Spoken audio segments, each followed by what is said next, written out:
जरा सोचिए, एक ऐसा मिलिट्री अटैक जो सिर्फ एक देश को नहीं बल्कि पूरी दुनिया को एक बड़ी उथल-पुथल में डाल दे।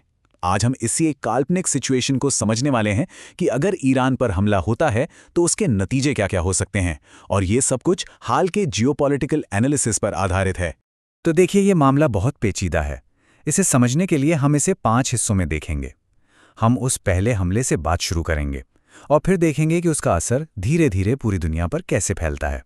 और यही वो सबसे बड़ा सवाल है जिसे हम आज समझने की कोशिश करेंगे। तो चलिए उस घटना से शुरू करते हैं जो इस पूरे ग्लोबल संकट की जड़ है।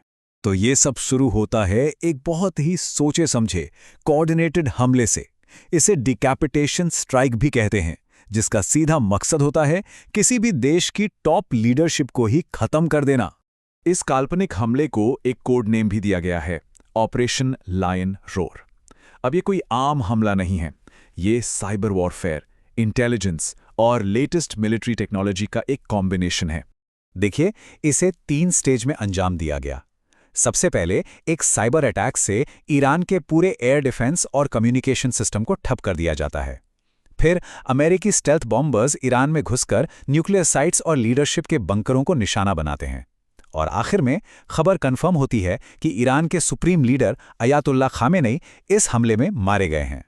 हमले के बाद का असर सिर्फ बाहरी दुनिया में नहीं होता, असल तूफान तो ईरान के अंदर उठता है, जहां सत्ता का एक ऐसा खालीपन बन जाता है जो देश को टूटने की कगार पर ले आता है। ईरान के अंदर के हालात को समझना यहाँ बहुत जरूरी है।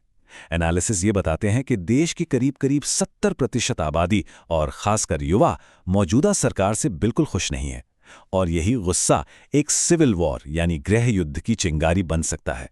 तो मतलब ईरान कोई एक जैसी सोच वाला देश नहीं है। ये हमला समाज के 2 बिल्कुल अलग-अलग हिस्सों को आमने सामने खड़ा कर देता है। एक तरफ वो लोग हैं जो आज़ादी चाहते हैं और दूसरी तरफ वो कट्टरपंथी हैं जो सिर्फ और सिर्फ बदला लेना चाहते हैं। अब सोचिए, सुप्रीम लीडर नहीं है और ये भी साफ नहीं कि अगला कौन होगा। ऐसे में पूरा मिलिट्री कमांड टूट जाता है और पावर के लिए एक खतरनाक लड़ाई शुरू हो जाती है जो देश को सीधे सीधे गृह युद्ध की आग में धकेल सकती है। अब ईरान के अंदर की ये जो आग है ना, वो सिर्फ देश के अंदर नहीं रहती। ये बहुत तेजी से सरहदों को पार करके पूरी मिडल ईस्ट को एक बड़ी जंग की लपटों में ले लेती है। ईरान का जवाब भी बहुत तेजी से आता है। ऑपरेशन ट्रू प्रॉमिस 4 के नाम से सैकड़ों मिसाइलें और ड्रोन दागे जाते हैं। लेकिन दिलचस्प बात यह है कि निशाना सिर्फ इजरायल नहीं होता। दुबई, दोहा, मनामा जैसे खाड़ी देशों के बड़े आर्थिक शहरों को जानबूझकर टारगेट किया जाता है ताकि पूरी दुनिया पर दबाव बने। और इसका सीधा असर पड़ता है स्ट्रेट ऑफ हॉर्मुज पर, जो अब एक वॉर जोन बन चुका है। अब यह कोई छोटी मोटी बात नहीं है। यहां से दुनिया का 20% तेल गुजरता है। मतलब दुनिया की पूरी ऑयल सप्लाई पर एक बहुत बड़ा और सीधा खतरा मंडराने लगता है। तो अब ये जो संकट है वो मिडिल ईस्ट की सीमाओं को तोड़कर पूरी दुनिया में फैलना शुरू हो जाता है। इसके झटके पूरी दुनिया की इकोनॉमी और सिक्योरिटी पर महसूस किए जाते हैं। सबसे पहला और सबसे तेज असर कहां दिखेगा? बिल्कुल, एनर्जी मार्केट पर। जानकारों का मानना है कि कच्चे तेल की कीमतें रातों रात आसमान छू सकती हैं, जो पूरी दुनिया में महंगाई का एक भयानक तूफान ला सकती हैं। और ये सिर्फ एक रीजनल लड़ाई नहीं रह जाती, ये एक ग्लोबल चेस बोर्ड बन जाता है। यहां देखिए, अमेरिका, रूस, चीन और भारत जैसी हर बड़ी पावर का कुछ न कुछ दांव पर लगा है, और हर किसी के लिए जोखिम बहुत बड़ा है। और यही वो सबसे खतरनाक पॉइंट है। जैसे ही रूस और चीन जैसी बड़ी ताकतें ईरान के पक्ष में आती हैं, ये क्षेत्रीय लड़ाई एक ग्लोबल टकराव में बदल सकती है, और यहीं से वर्ल्ड वॉर 3 का खतरा एक हकीकत बन जाता है। तो चलिए अब आखिर में देखते हैं कि इसके लंबे समय में क्या नतीजे हो सकते हैं। ये संकट आने वाले समय में जंग के तरीकों और दुनिया के पावर बैलेंस को हमेशा के लिए कैसे बदल सकता है। एनालिसिस के मुताबिक ये हमला सिर्फ एक जवाबी कार्रवाई नहीं था। इसके पीछे एक बहुत बड़ी ग्रैंड स्ट्रैटेजी थी जिसके 3 मकसद थे।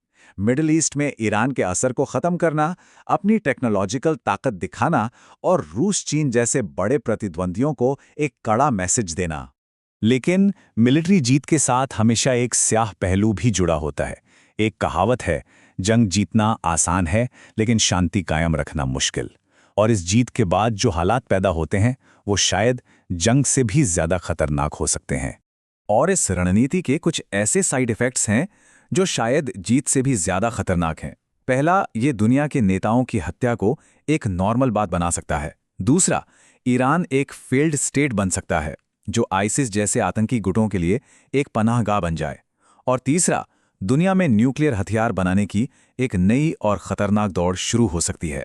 तो अंत में यह हमें एक बहुत ही बड़े और मुश्किल सवाल पर लाकर छोड़ देता है, क्या ये एक पुराने झगड़े का अंत है या फिर एक नई और कहीं ज्यादा खतरनाक दुनिया की हिंसक शुरुआत?